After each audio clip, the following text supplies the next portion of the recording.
Selamat sore, bertemu dengan saya kembali di channel Aritila Tutorial, tempat kita untuk berbagi informasi seputar informasi pendidikan dan informasi guru, serta hal lain atau informasi lain yang ada hubungannya dengan pendidikan dan guru.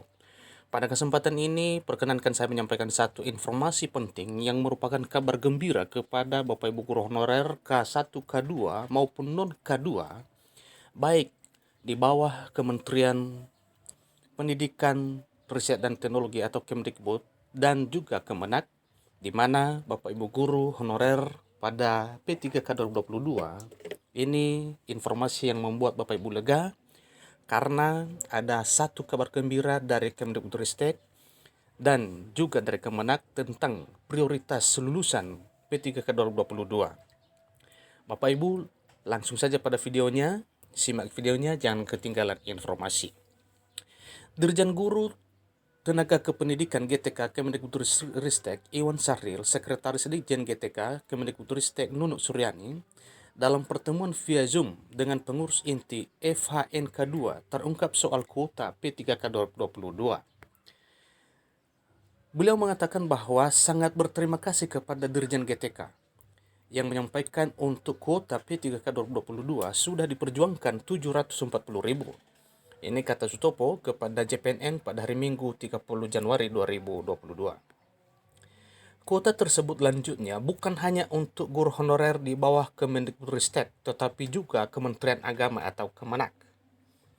Yang menggembirakan lagi, menurut Sutopo, Kemendikbudristek menjamin honorer yang lulus passing grade tetapi tidak mendapat formasi langsung diangkat begitu formasinya dibuka. Jadi, teman-teman tidak perlu tes lagi, ujarnya. Sutopo juga menyampaikan pesan dari Dirjen Iwan agar mendekati Pemda masing-masing untuk meminta kuota P3K 2022.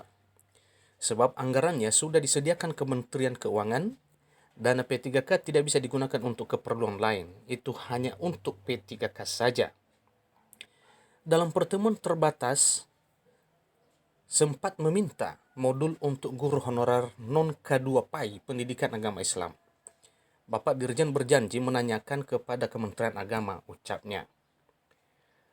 Beliau berharap semua honorer K2, K1 dan non-K2, baik di Kementerian Agama dan Kementerian Pendidikan, Kebudayaan Riset dan Teknologi, Kemendikbudristek, lulus tes makin lega dengan adanya proses penetapan NIP dan SKP3K pada Maret 2022 ke depan ini. Begitu juga honorer non-K2 guru kelas, mata pelajaran atau MAPEL, dan pendidikan agama Islam PAI, baik di SD, SMP, SMA, dan SMK negeri yang sudah lulus tes P3K tahap 1 dan 2 tetapi belum mendapatkan formasi, bisa semakin tenang dengan adanya informasi ini. Sutopo menyarankan supaya tetap fokus meminta kepada Pemda masing-masing agar ketika ada usulan formasi P3K 2022 non K2 PAI langsung ditempatkan.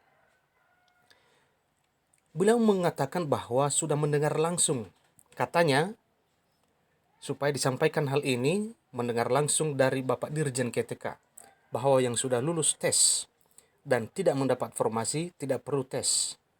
Karena kuota P3K sebanyak 740.000, kuota 2022 sudah termasuk untuk guru agama, pungkas Sutopo. Nah, ini informasinya Bapak Ibu, yang membuat Bapak Ibu guru lega, ini khususnya honorer K1 dan K2 dan juga honorer non K2, bahwa pada P3K 2022 ini prioritas adalah Bapak Ibu guru honorer baik K1 K2 bahkan honorer non K2 di bawah Kementerian Pendidikan dan Kebudayaan Riset dan Teknologi, demikian juga dengan Kementerian Agama. Sangat lega dengan informasi ini karena prioritas untuk P3K 2022 adalah untuk kategori honorer baik K1 maupun K2 dan non K2 yang ada di bawah Kementerian Pendidikan, Kebudayaan Riset dan Teknologi dan juga untuk Kementerian Agama. Demikian informasinya. Semoga informasi ini bermanfaat bagi kita semuanya. Terima kasih.